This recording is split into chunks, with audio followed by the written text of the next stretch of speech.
শিশুর নাম রাখার ক্ষেত্রে ইসলামের নির্দেশনা। নাম হল পরিচয় ও নিদর্শন।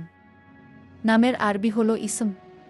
ইসম অর্থ চিহ্ন, আলামত, পরিচিতি, লক্ষণ, উন্নয়ন, বর্ধন, সম্মান, সুনাম, যশ, খ্যাতি ইত্যাদি। মানুষ দুনিয়ায় আসার পর প্রথম যা লাভ করে তা হল তার নাম পরিচয়। মৃত্যুর পরেও মানুষের নাম বেঁচে থাকে। তাই শিশুর সুন্দর নাম তার জন্মগত অধিকার। শিশুর নাম রাখবে কে?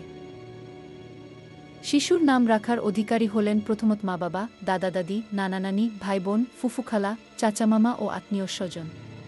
নাম যেন অর্থবহ হয় তা খেয়াল রাখতে হবে। যে কেউ নামের প্রস্তাব বা পরামর্শ দিতে পারে। অভিজ্ঞ আলেম বা বিজ্ঞ ব্যক্তি প্রস্তাবিত নামের অর্থ, গুণাগুণ ও তাৎপর্য অনুসারে এর প্রাধান্য ব্যাখ্যা করবেন।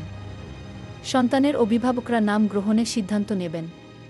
সুন্দর, অর্থবহ ও শ্রুতিমধুর নাম হওয়া বাঞ্ছনীয়। নাম অর্থবহ, সুন্দর, শ্রুতিমধুর ও সহজ হওয়া বাঞ্ছনীয়। মন্দ, অর্থবহ বা গুণাগুণ সংবলিত নাম রাখা উচিত নয়। তাই ক্ষতিকারক ও আল্লাহর গজব সংবলিত ফণী, তিতলি ইত্যাদি কারো নাম রাখা বুদ্ধিমানের কাজ হতে পারে না। কেননা নামের প্রভাব মানুষের সত্তা ও গুণাগুণের উপরও পড়ে। আর হাশরের ময়দানে প্রত্যেককে তার নামেই ডাকা হবে। আবু দাউদ। নাম পরিবর্তন করা। কারো নাম ভালো অর্থবহ না হলে তা পরিবর্তন করে রাখা যায়। রাসূলুল্লাহ সাল্লাল্লাহু আলাইহি ওয়াসাল্লাম বিভিন্ন সাহাবীর এরূপ নাম পরিবর্তন করে রেখেছিলেন। তিরমিজি। নাম রাখার সময়। সপ্তম দিন নাম রাখা ভালো।